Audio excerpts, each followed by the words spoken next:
Hello, everyone.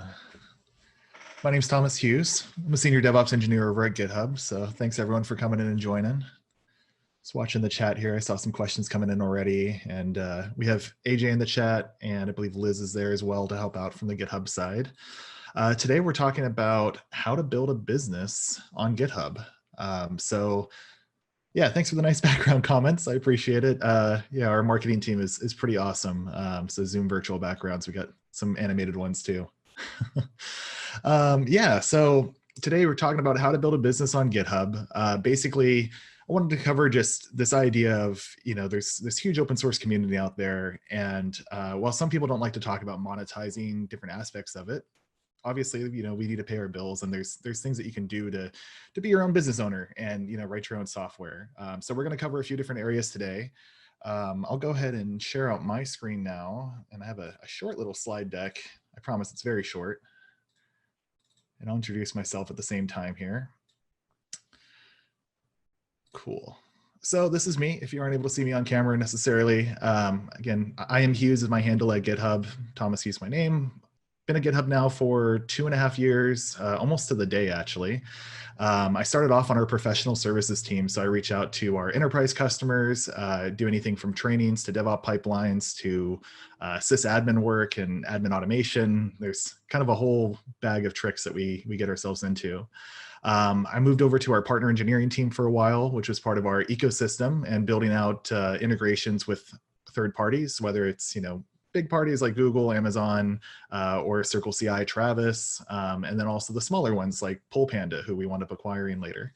So we do a lot of discussion between large enterprises, both on the end user front and then also on the integration front. So I think I got a little bit of a background in all those areas here, and I want to share some tips out there that I've learned over the couple years here. Now I'm a DevOps engineer, as I mentioned, with the professional services team. So I work on some of our open source projects. I work with our enterprise clients to help them with automation tasks and things like that, and do a little bit of everything. So it's pretty fun. I enjoy it. So I started talking about a few things here, but just to take a quick look at an agenda today, we are going to cover basically, why should I build an integration on GitHub? Why GitHub for building my business? I want to talk just briefly about, kind of coming up with an idea and some best practices around that, how you can get your user base, actually building the integration itself, and then some common pain points that are associated there too. One of the things that I think is we've covered in these demo days here, if you've seen some of the other ones, things like GitHub Actions and CI/CD and GitHub packages and all these great pieces of the ecosystem. And I kind of wanted to talk about it now on the business side of things and how, you can really build something pretty cool with our platform. So let's go ahead and get started then. So why GitHub? So I probably don't have to tell you this if you're here, but GitHub is like the place to build software on the internet, right? We have this thing called the State of the Octaverse report. You can Google it, or maybe AJ or Liz can drop it in chat for me. Every year we do the state of our Octaverse, or basically our ecosystem, and we have all these fun numbers on there, really cool statistics about developing countries and where code's being contributed from, user base increases, enterprises adopting the platform, all those fun things. So I pulled out some of the numbers here. So this is for 2018 to 2019. Our new report should be out, I think we do it in October every year. So possibly next month we'll have the 2019 to 2020 numbers. But as of right now though, 2018 to 2019, 10 million new developers created accounts on GitHub, which is just crazy. I mean, to me, I think that's pretty insane. And that totaled up to 40 million developers as of 2019 when this report came out. And I've heard that we've added around 10 million more so far this year. So, I mean, it's just an insane amount of growth, and, definitely pretty crazy to be part of GitHub, both before Microsoft, after the acquisition, all that fun stuff. So we've grown so much. I won't go through all the numbers here just to, not bore you from reading the slides themselves, but the point is that GitHub's growing like crazy, and it's not slowing down. Our rate of growth is increasing even more. So as you build software that's supposed to work with other platforms, GitHub's really where you want to look at as far as the community itself. The community's here. Another cool call out that I wanted to make is the amount of students that use GitHub. So if anyone's in college or graduated recently, you probably know this, but Over 20,000 schools use GitHub in their curriculum. And quite a few of those are through GitHub Education. There's things like the Student Developer Pack and a lot of freebies available for students with EDUs. But with that being said, that means that in 2018, 2019, 1.7 million students learned to code on GitHub, right? And I mean, I'm seeing it personally. I have a niece and nephew that are 5 and 7. And I think my 7-year-old nephew was telling me that he actually did something on GitHub in his class. It's like a super basic, it might've been Scratch, but it was like a super basic thing. I can't believe they're starting that young. So, definitely a lot of opportunities out there. It's not going anywhere anytime soon. So this is all just to say that our community is huge, and really this is where you get your reach at. So thank you for the link to the education pack there. I appreciate it. And there was also an Ask AJ for the state of the Octaverse. Oh, you got that too. Cool. Yeah. And someone mentioned we copy our homework off of GitHub. So that's also totally a thing that I've seen before. So no comment on if I've done that or not. But hey, that's what open source is about, right? And we use Stack Overflow for our questions, and that's half of my job developing. So yeah, so let's go ahead and move forward a little bit here. So if I'm talking about why GitHub again, so we talked about the users. We all know the community's there. We have a backing there. But we also have a really robust ecosystem that's continuing to grow. You've probably heard of some of the announcements of different acquisitions we've done in the past. I'm going to talk about a couple of them just to mention them, since I kind of consider them success stories in a sense. But really, a lot of this is through just a really robust REST API. So that's kind of the core of our development, in my opinion. I usually tell people that anything you can do through the UI on GitHub, with a few caveats, can be done in the REST API. So it's pretty crazy, anything from like merging pull requests to committing code back to writing comments on issues to, getting information about users, getting audit reports. Like there's so much you can do through it, and so many different options out there that I really think that it's one of the more impressive parts for me, at least with GitHub, is how robust that API is. With that, we do have a GraphQL API as well. And it seems like people aren't as familiar with GraphQL, but it's really efficient. It's a query language. That's what the QL stands for. And it basically allows you to like navigate this crazy network of objects in the GitHub database that lets you get exactly what you need. So one of the problems with REST that people complain about is you get this giant JSON payload and you don't know how to parse through everything, or you don't want to parse through everything. It's just a lot of data that you don't need for getting the single thing like a repository name. So with GraphQL, you can actually filter it down to where you just return the repository name as an example for that type of call. So it's pretty cool. I use it in conjunction with a lot of other scripts and everything too. And especially when I'm working with our large enterprises and we want to reduce the amount of traffic on the network and, reduce the amount of API calls and everything. So I wanted to point that out. Outside of the APIs though, we also have a pretty robust app ecosystem. So I put SaaS, but I guess this could be, other as a service type platforms. But we have both GitHub and OAuth apps. OAuth apps have been around for quite a while. GitHub apps are around for a while. If you've heard of GitHub Actions, GitHub Actions is actually a GitHub app in the background. Just fun fact there. So it's an app that's by default installed on everyone's GitHub.com accounts. So it's pretty cool. We got quite a few ways to integrate. Of course, you've probably seen some information about GitHub Actions, like I just mentioned. It's kind of the serverless idea where we can respond to specific events and then take action on GitHub or through third-party APIs from there, which is pretty cool. There are some questions about GraphQL too. So basically, we were working to make everything in REST available in GraphQL, but there's some things that just don't work well in a GraphQL sense.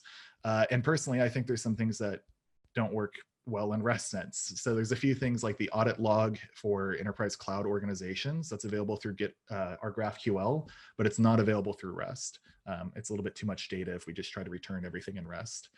And then there's some other like interesting little put and post commands as far as making edits on GitHub that will go from there. So yeah, absolutely. So let's see, I'm gonna go ahead and take another question here. So are we adding additional, Tinspin asked, are we adding additional optional VAT to the sponsor system, making it possible for a subscription system out of it? That is a good question. I don't know if AJ or Liz can look that up. I don't know off the top of my head, unfortunately. But let's see, okay.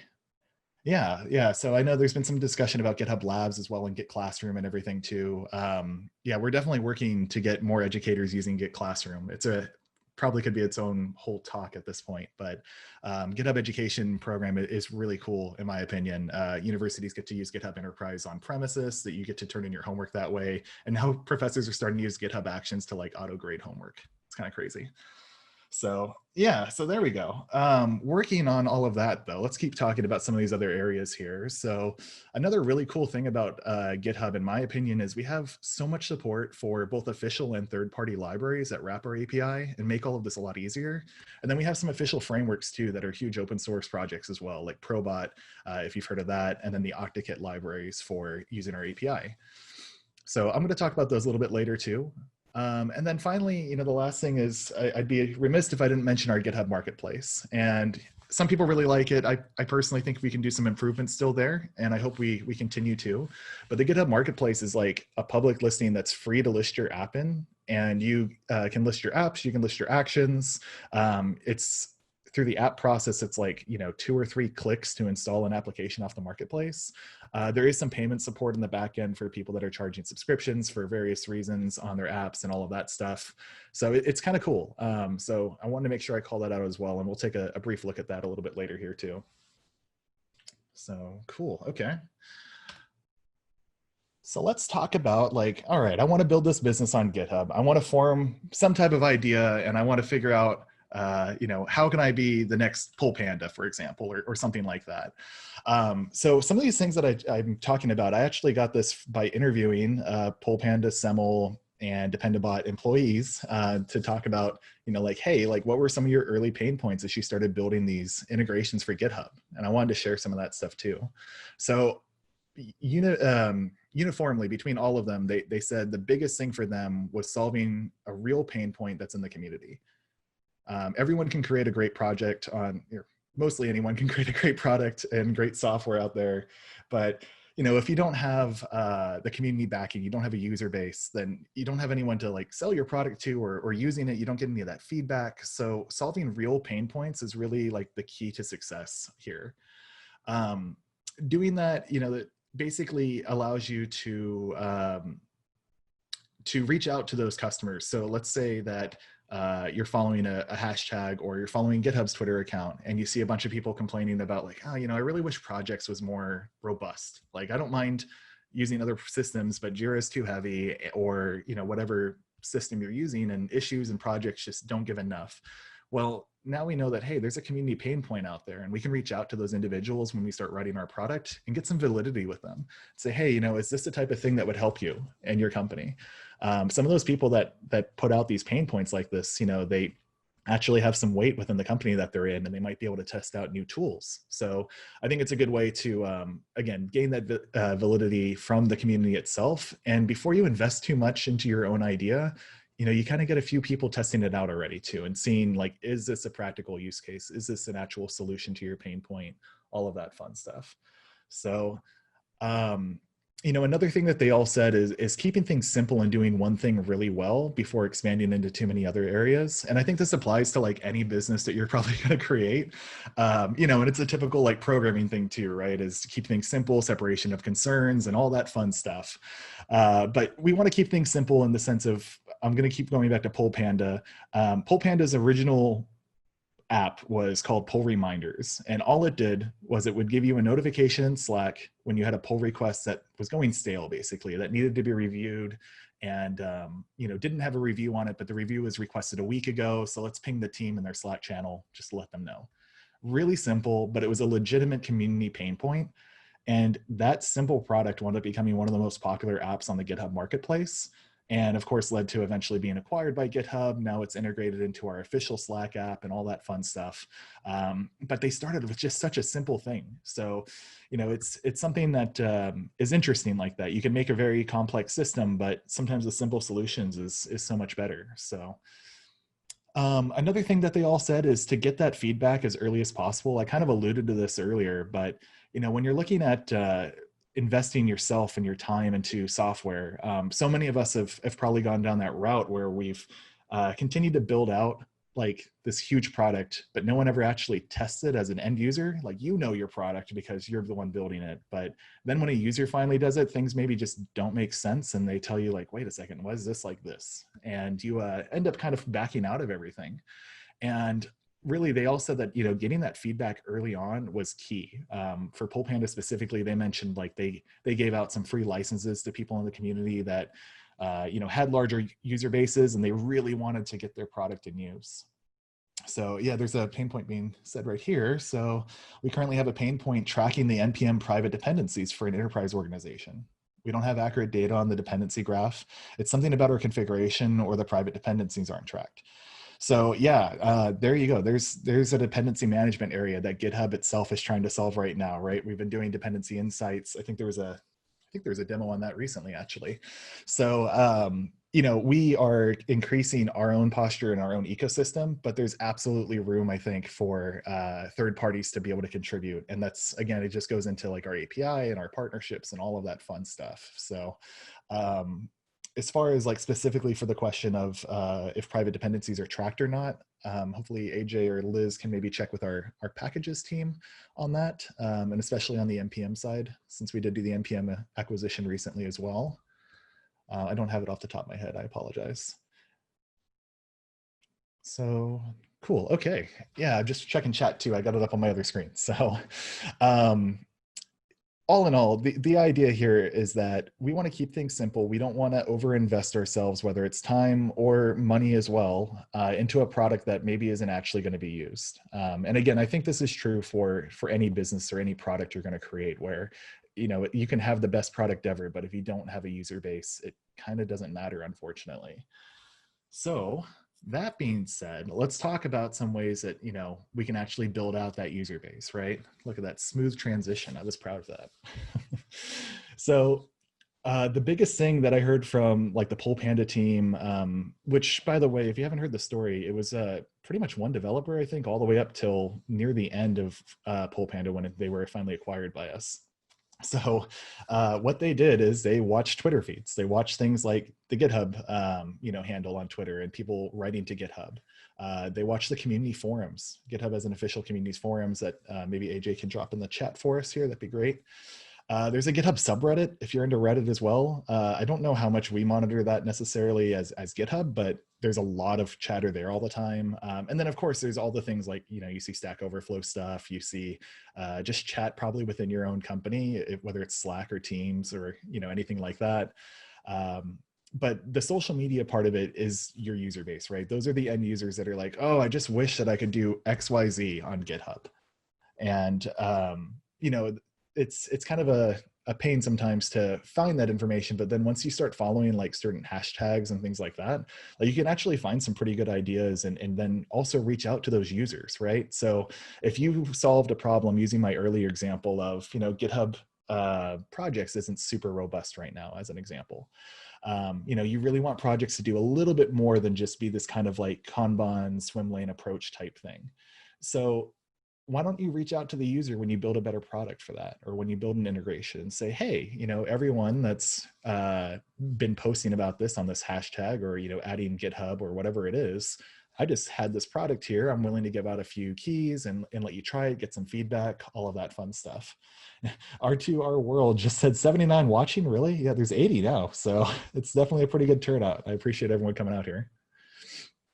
Yeah, so all of this is just to say that like the community's there on GitHub, of course, like we talked about, and this is how you can reach out to like user bases when you find your idea of like, who should I talk to and who should I like reach out to proactively and say, you know, hey, yeah, I just solved your pain point that you talked about for a while. I was wondering if you wanted to get a quick demo, or like, here's a YouTube video that shows you what my product does. Would that solve your pain point? And you start getting user adoption that way pretty naturally and organically, which is pretty cool.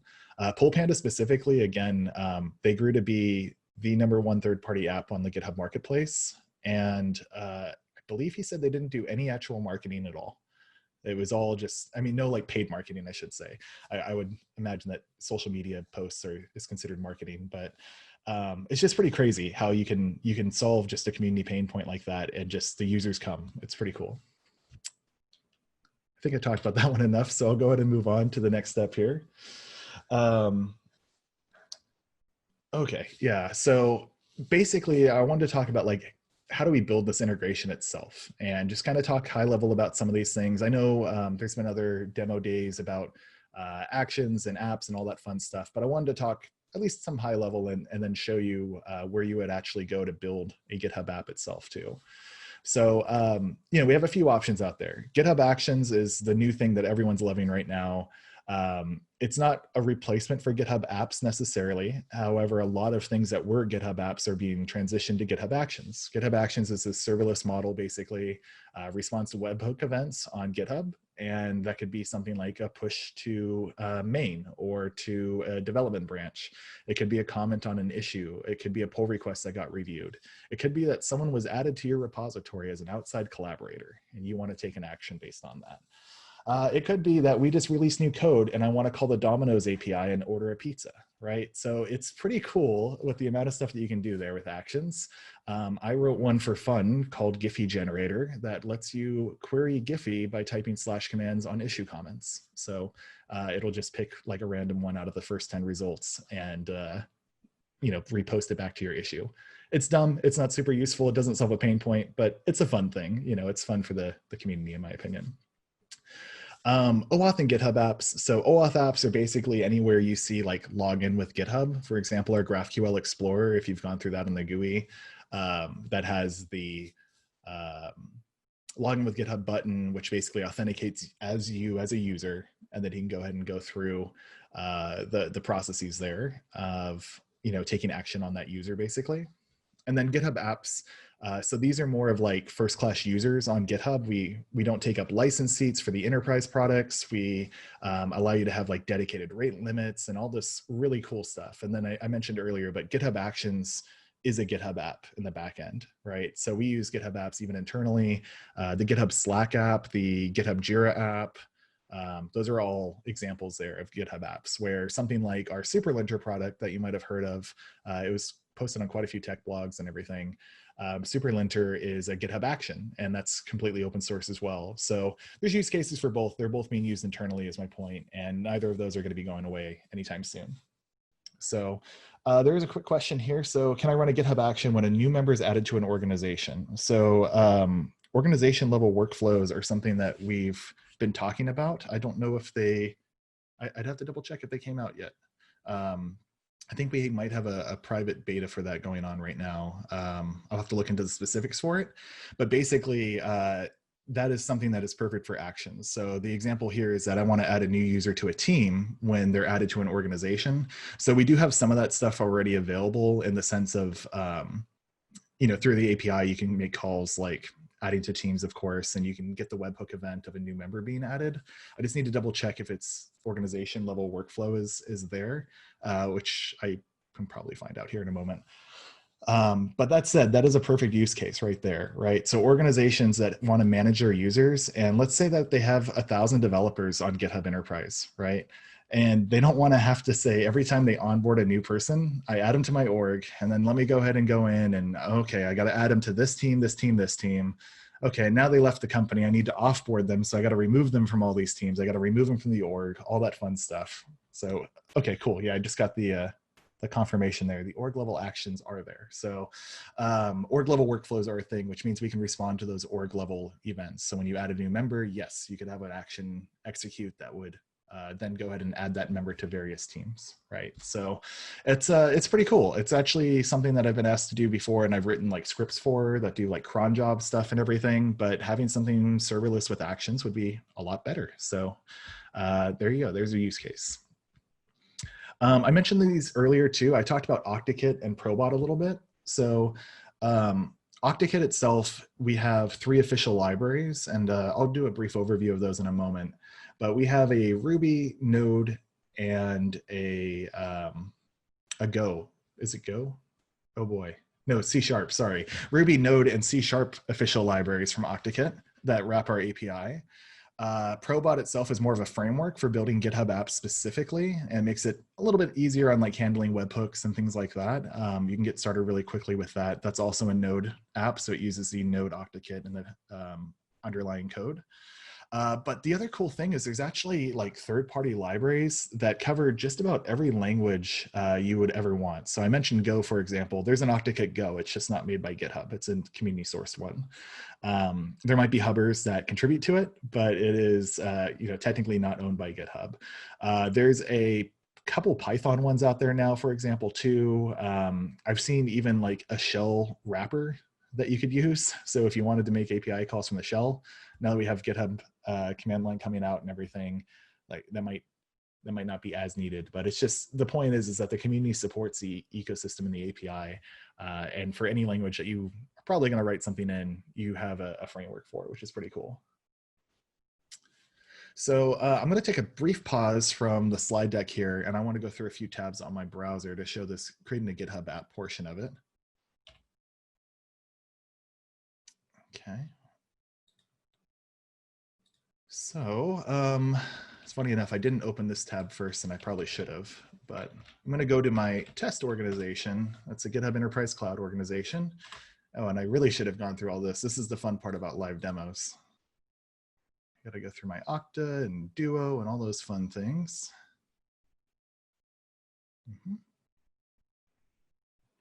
I know Chrome's out of date. That's okay. Cool. Okay. Hey, Marco. So let's see. Oh, and Corey too. Wow, we got everyone here. So this is a test organization that I have on GitHub. I wanted to go ahead and show where we would create a GitHub app, right? So this organization, I'm calling it the Bearded Tom. My name's Thomas.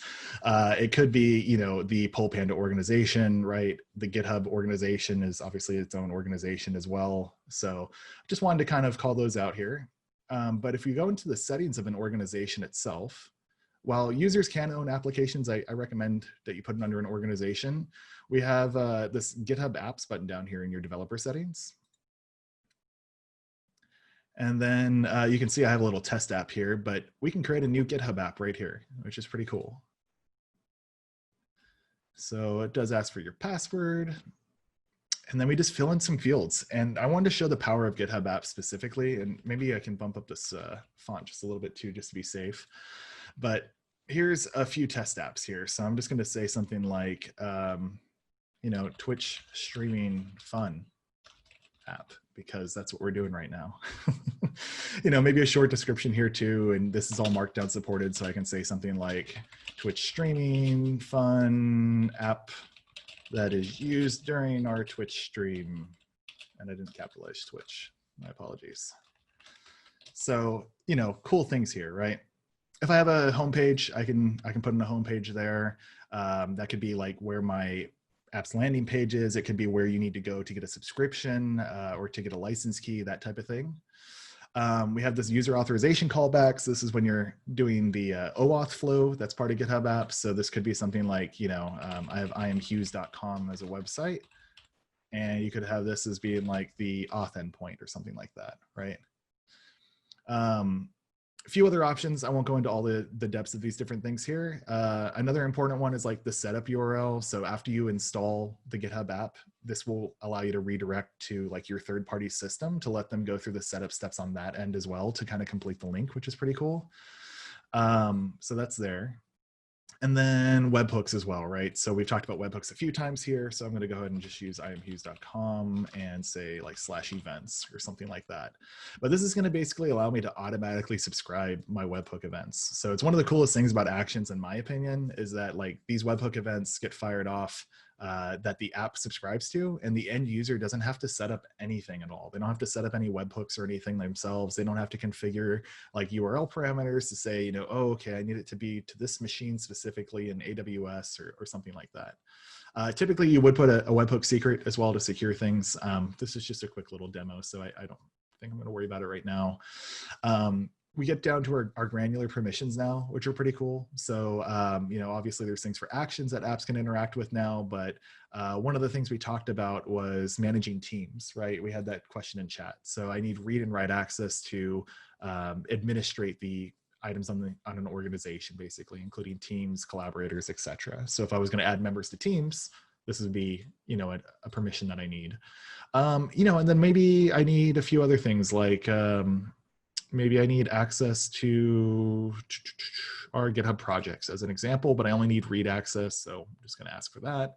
And then you can even get down to single file access where you can type in a file path. So this could be like your config.yaml, right? And I don't need any access to your code at all, which is a best practice I'm going to talk about in a moment. I just need access to this one config file in your repository, and that's it. So it's kind of cool how specific you can get with everything, in my opinion, at least.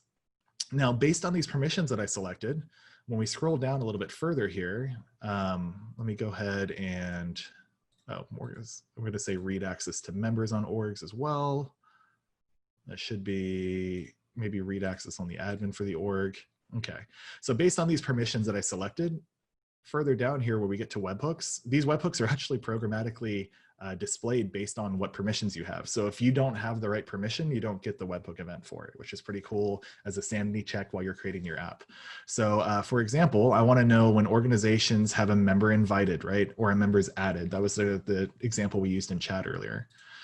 So that's one of the events that I want to listen to. And then maybe this app is going to do something like verify that they were added to the team properly. So we'll also make sure that the team member additions and then like any teams being created and stuff like that gets sent over just so we can log it still, right? There's team membership here. So cool. And then this last one's really important in my opinion. Since this is a test app, I'm only going to allow this to be on my own personal account, which is my Bearded Tom enterprise account here. Eventually, if I was going to open this app up for the marketplace and for people to use, you would click this other any account button, and that just lets anyone install your application, which is pretty cool. Anyone can install it if it still requires things like tokens or license keys and stuff like that. That's where you get into the payment model and all of that still, but they'd be able to install your app, which is pretty cool. So let's create it and see if I messed up any of these fields. There we go. I've messed up one of them. And apparently my homepage can't be blank either. So that's what I get for that. And I think it's going to be fully qualified. So let me do that. Live demos are fun. And fully qualified. Did I not do that just now? Thank you, keyboard, for working. And underscore's gone. Okay, I think I got everything here. And are my permissions and stuff still checked? Cool, that's all checked, good. Only this account, create, cross your fingers, see if I get embarrassed again. Cool, all right, we're good to go. So now I have my app, right? The next step, I'd create my private key if I was gonna start taking action on things, start testing things out. A lot of the app endpoints require that you use a JSON web token, and then you use that JSON web token to create an installation access token and all these fun little steps that I won't worry about getting into the specifics of for this. But you'll need things like your app ID and this client secret thing to sign specific items, right? So cool, so we have our app now. And basically at this point, all a user needs to do is install my application and they can start using my product. So it's that simple.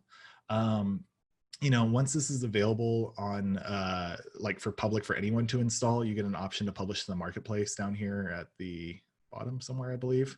So, you can do that too, which is pretty cool. There were some questions about enterprises specifically and like managing that. So one of the cool things about Enterprise Cloud is you can do things like set up an IP allow list as an org administrator.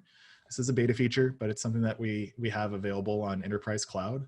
So if your app needs to allow specific IPs through to get to your service, you can set it up here too, which is pretty cool. So it allows your organizations to have that auto subscribe. They don't need to go into their org and set everything up themselves. We want to abstract that away and make it as painless for the end user as possible. So pretty cool stuff there. Just wanted to show that just as a quick little UI demo. And then I'm going to go through some of these other tabs here. So I mentioned a few times OctaKit. So this is, if you just search OctaKit, it'll be there. I think it's octakit.github.io. So we have our three official ones, right? Ruby, .NET, and JavaScript. JavaScript is probably the most actively developed one. We have some dedicated people for that. .NET gets a little bit of love as well. And I haven't actually used the Ruby one for a while, but I know that's obviously up to date as well. We manage all of these. And then I talked about third parties, right? So maybe I use a different language that isn't listed here. Well, here's our Go one. Here's a couple options for Java. We have even more JavaScript options. We have Perl options if you want to go back to Perl or PHP even, right?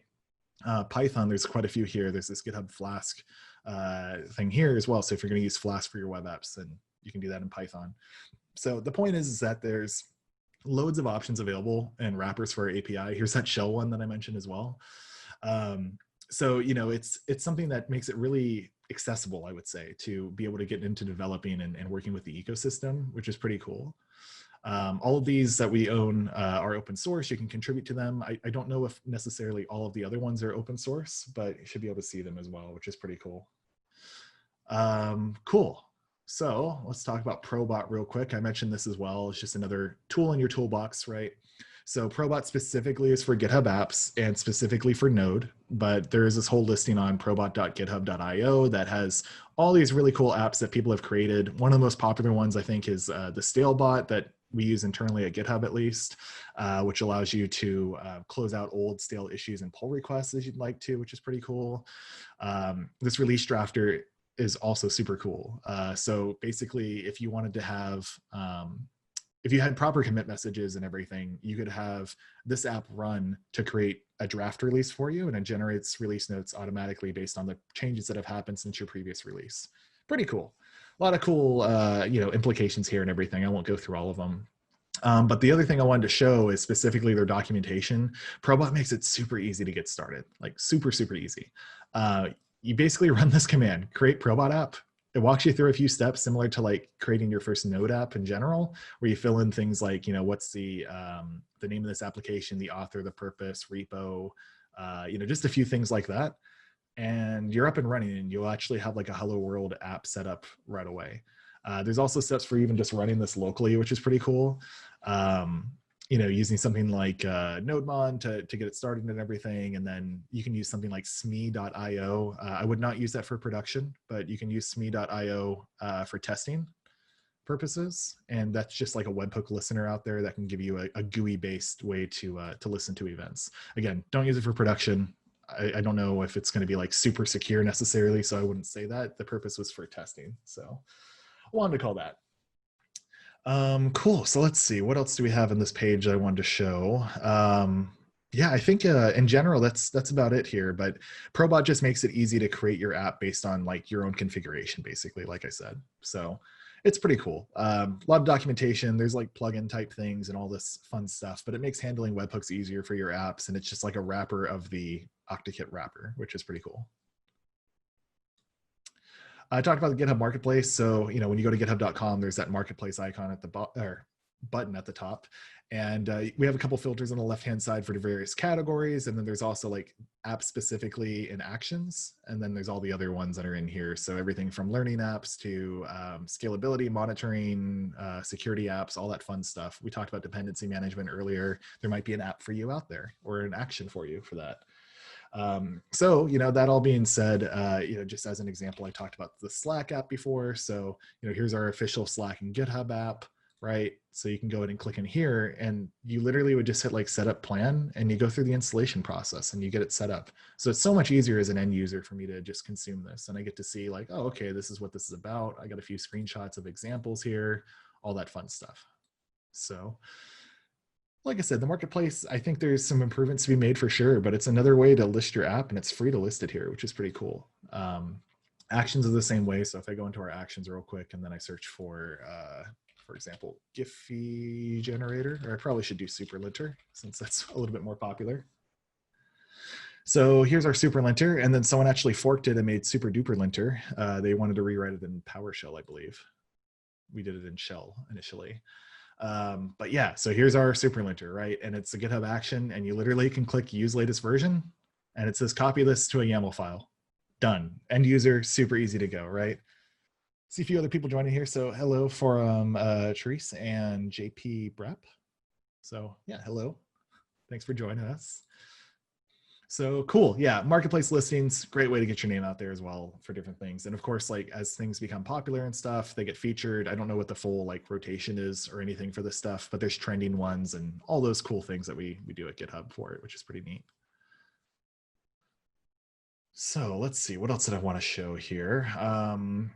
I wanted to show just like the official apps because I did mention those as well. So there's the GitHub Slack app. I've done some contributions here. You're more than welcome to as well. It's a very actively developed repo as far as like issues and pull requests coming in and taking into account all of that stuff. So all of this is open source, and you can see exactly how we built a product that is used by so many enterprises, so many organizations, so many users to have their Slack channels updated with GitHub notifications. And you can literally walk through the entire code base because it's all open source. This is a GitHub app. There's nothing special about it, nothing crazy. We have it hosted somewhere, and it's basically acting as middleware between Slack and GitHub. So you can read about it more here.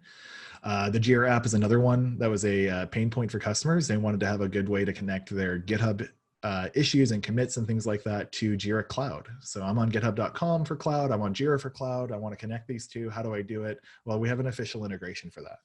These are all public API endpoints that we're using. These are all public things. We aren't doing anything specific that is internal to GitHub for these things, right? That's why they're open source even too. So anyone else could have made, including Atlassian, like could have made this official Jira app, for example. Someone could have made like an official connector that goes between the GitHub project board and Jira Kanban board or something like that. Like that's all possible and doable just through the API endpoints. So I just wanted to kind of call out some like real use cases and problems that we solved ourselves at GitHub and for other customers as well. And then finally, this last one here, I mentioned a couple times Superlinter. So this is a GitHub action instead. So just to show that piece instead. GitHub Actions is awesome. It's a serverless thing. Superlinter is a beast. I've done some contributions here as well. I'm right here on this list. But basically what this one was solving for was, hey, we have these mono repos and I have like 10 linters set up because I want to keep my markdown consistent. I want to keep my YAML files consistent, but I also have HTML and CSS and I have JavaScript and, occasionally there's some embedded Ruby code. So it's like all this stuff within here and there's no consistency because setting up all those linters is such a pain. Well, this is a CI tool that will actually lint your entire code base using a whole list of linters that is constantly growing. We are releasing like multiple times a week with this thing.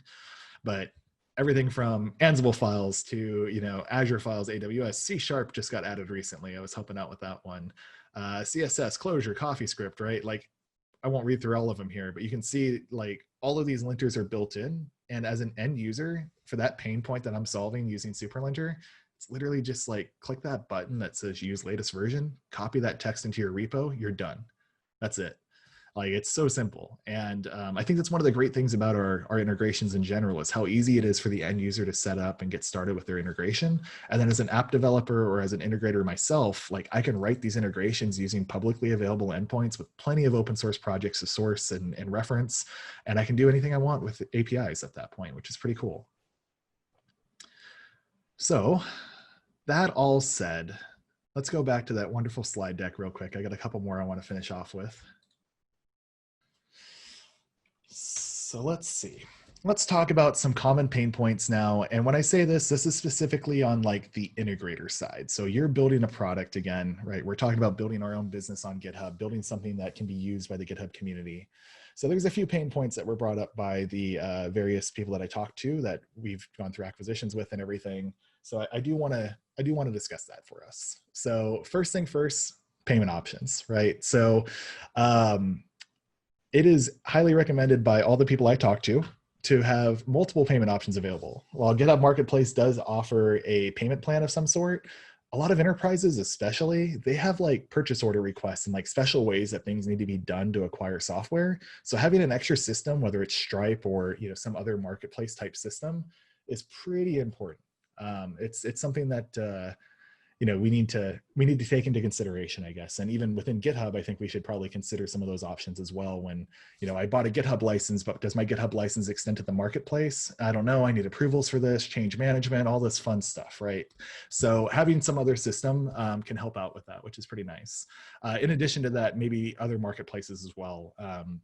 Just off the top of my head, I'm kind of spitting this out, but it would be something like, the Azure Marketplace or AWS Marketplace. Maybe you have an integration that works with AWS and GitHub. So you put it in the AWS Marketplace, and maybe that's easier for your users to install from there because they already have an approval for a PO with AWS and they just need to tack on another app to it, right? So there's definitely some cool things there. Permissions. So I hit on this a little bit, but I really want to hit this point home. People don't like giving out access to things, right? Especially when it comes to their private code bases. So giving code access and saying that you need read and write, especially that's kind of scary for people, and it's a blocker, and people won't install your app because of it.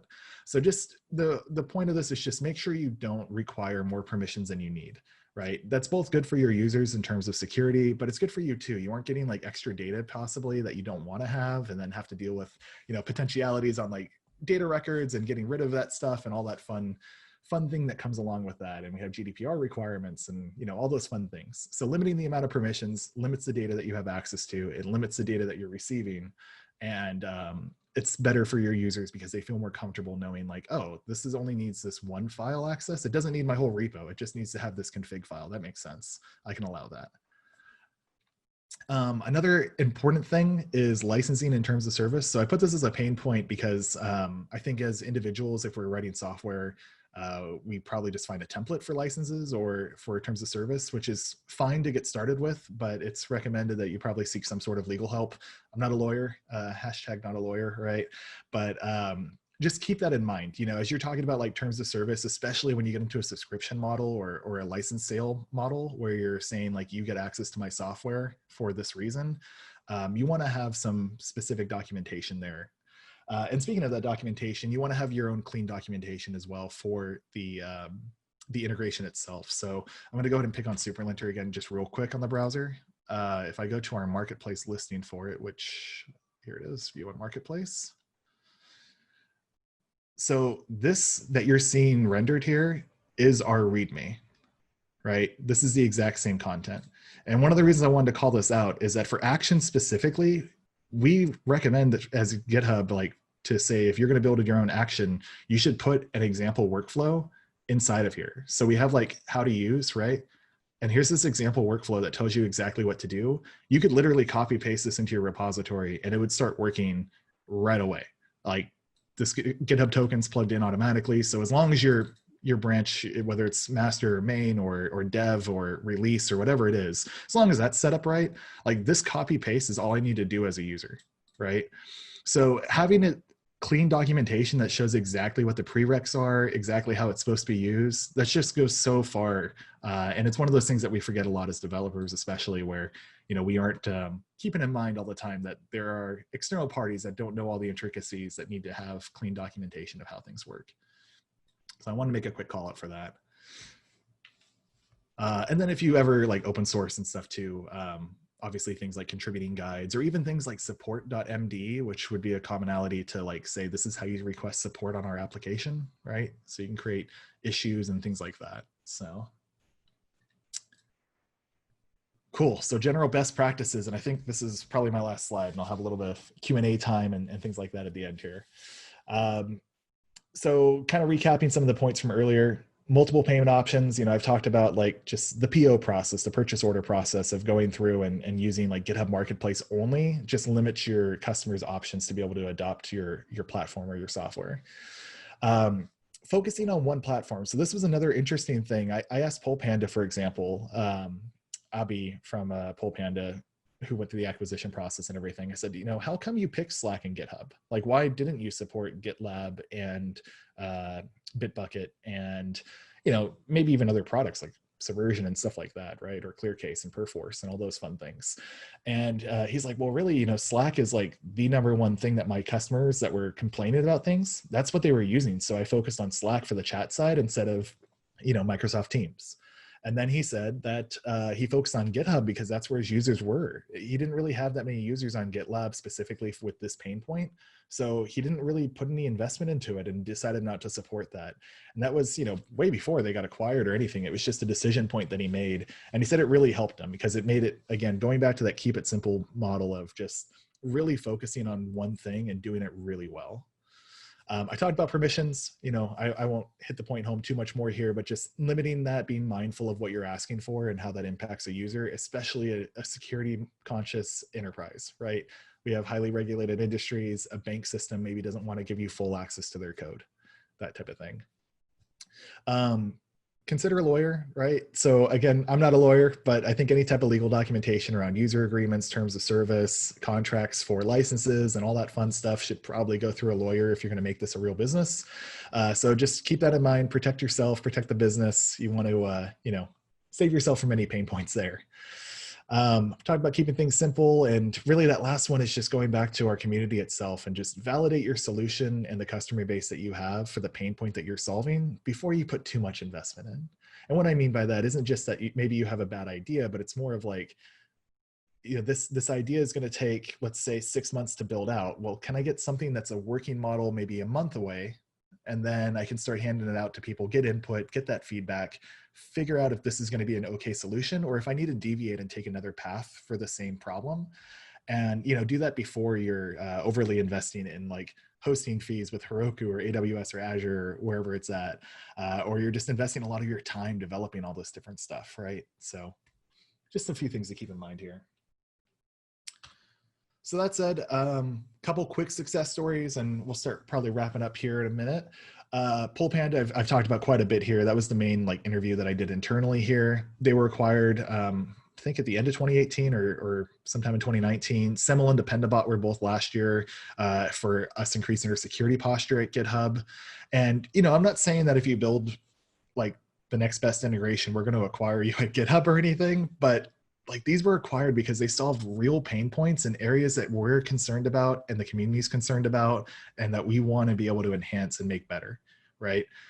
GitHub's a great platform, but it's modular with the API. It has this huge ecosystem around it. And that's where you really get the customization, in my opinion. So when you look at things like Semel and Dependabot, right, we're increasing our security posture in that sense. We're doing dependency insights. That was one of the questions earlier today in the chat. Dependency insights and dependency management. We're investing heavily in those areas. And why? Because the community is asking for it. So if we find these community pain points and then we find companies that are building up stuff like that, like we want to work with you, right? We want to have those integrations available for it. So just keep that in mind as you're coming out with your products. So wrapping everything up, we talked about why GitHub, how big our user base is. Like I said, in 2018 to 2019, we grew by 10 million new developers. 1.7 million developers were students that were learning in school. Like it's just crazy amounts of numbers. And the new numbers for 2019 to 2020 should be coming out probably in the next month or so. It's just an insane amount.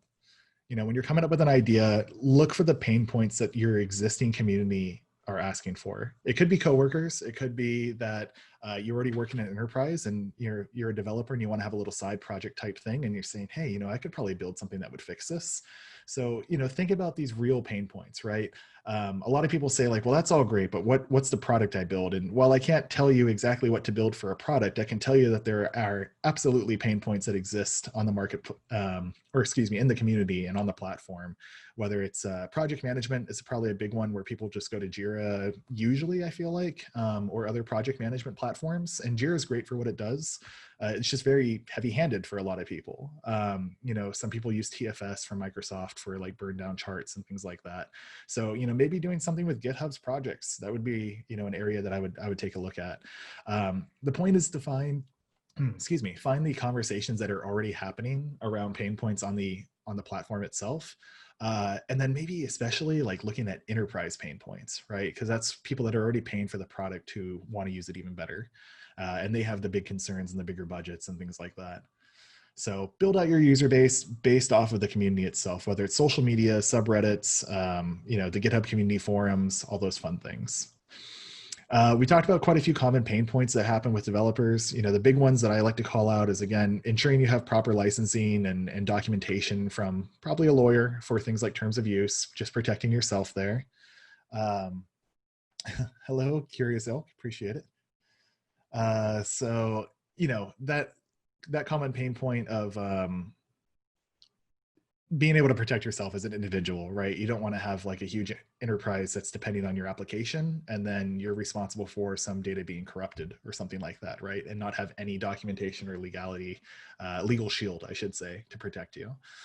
Some other pain points have been around like payment systems, right? So enterprises often have like very strict PO, purchase order requirements. So just kind of being mindful of that and offering multiple ways to pay, whether it's a subscription-based model, maybe they pay annually.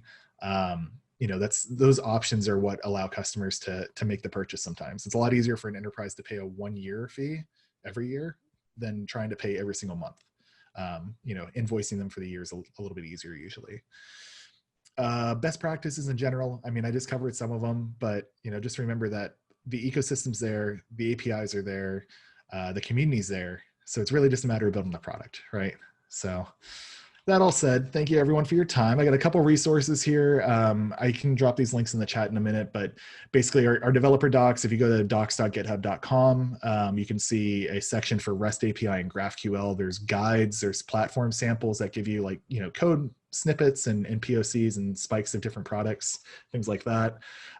There's specifically a guide. If you look through our docs and you search difference between OAuth and GitHub Apps, you'll find some differences there, which is pretty cool. I talked about those OctaKit libraries at octakit.github.io. And this last one's important. I want to call out partner engineering. So this is a group that I used to work with. They're part of our business development team. And partner engineering is the way to go if you're building an integration and you're starting to get like larger adoption and you want to have some help from the GitHub side as well. Partner engineering is who you want to reach out to. Examples of this, I've worked with quite a few of the integrators in the marketplace, but we had like Anchor, for example, they do container scanning. They did a session at GitHub Universe, and that's because they reached out to partner engineering for their action for container scanning. So, there's just a lot of options there and opportunities. So I wanted to call that out. So CP says, how many private repos approximately are hosted on GitHub? I don't think we have that number available, unfortunately. Publicly, I'd have to check that Octaverse report, but I believe it was, oh boy, I'll let Liz tell me or AJ. I don't want to misquote and say something completely wrong. I think it's like 50 million or more.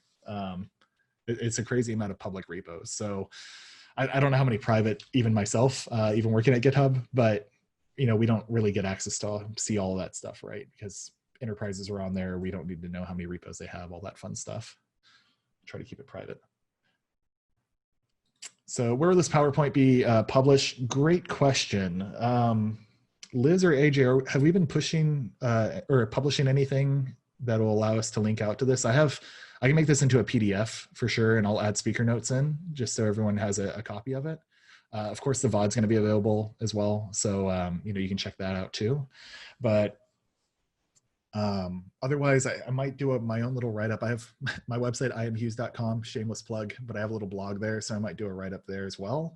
And if I do, then I'll definitely publish slides there, or I'll throw them on Speaker Deck or something like that. So maybe I don't know if we can put like a description in the VOD later, but we can probably do that. Oh, thanks. My website's took a while to put together. I appreciate it, but it's a fun blog. I mostly talk about GitHub since that's what I do on a day-to-day, but I got some history there and everything too. So cool. Well, thanks everyone for coming out. I really appreciate it. The VODs, so AJ, they're available here, I think for 2 weeks, right? On Twitch. And then do we move them to our YouTube channel or?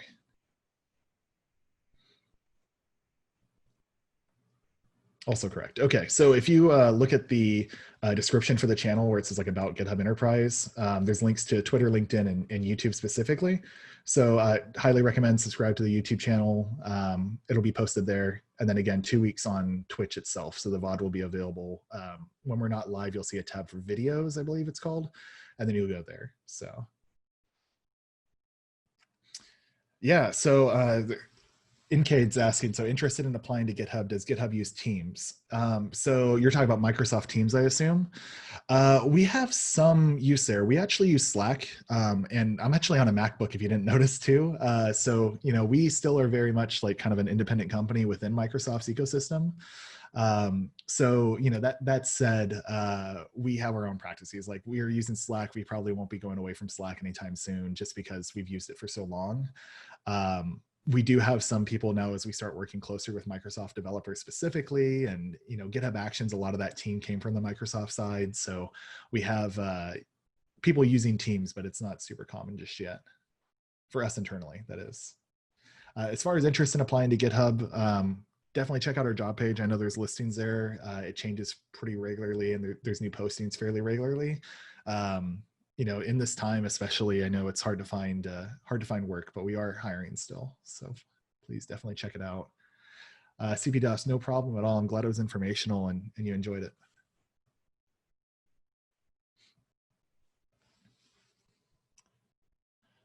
Cool. And then just now in the chat, we just put the playlist link as well. So if you want to see any of the past demo days, a lot of my coworkers and colleagues have done pretty awesome demos on things a little bit more on the technical side, like showing actual CI/CD implications, packages, and actions, and all that fun stuff. So yeah, Hyperchain Labs, no problem at all. I'm glad that glad you're able to enjoy it and get something out of it, hopefully.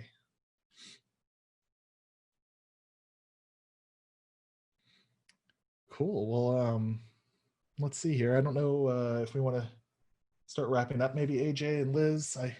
That's about all the content I have, but I have no problem answering questions. I got a free schedule after this, so I don't mind hanging out for a little bit. Yeah, good point there too. So there is a link in the chat right now. If you have any specific problems at all, you can hit us up with that link. So thanks for putting that in too.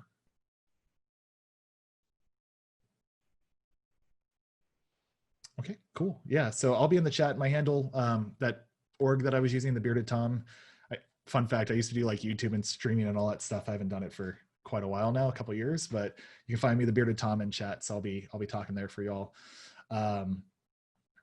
Yeah, great question on why we're not partnered. We should probably reach out to Twitch about that. Be fun. Yeah, that'd be a lot of fun. So there's chatter basically just like, yeah, we should talk to Twitch about that. So anyway, yeah, thanks so much, Root. I appreciate it. So yeah, thank you everyone for coming out. Our schedule's posted there. We're doing more of these demo days all the time. We have a lot of cool topics coming up. I might come back as a guest again in the future, hopefully, if I'm invited. So we'll hopefully see some of you all next time as well.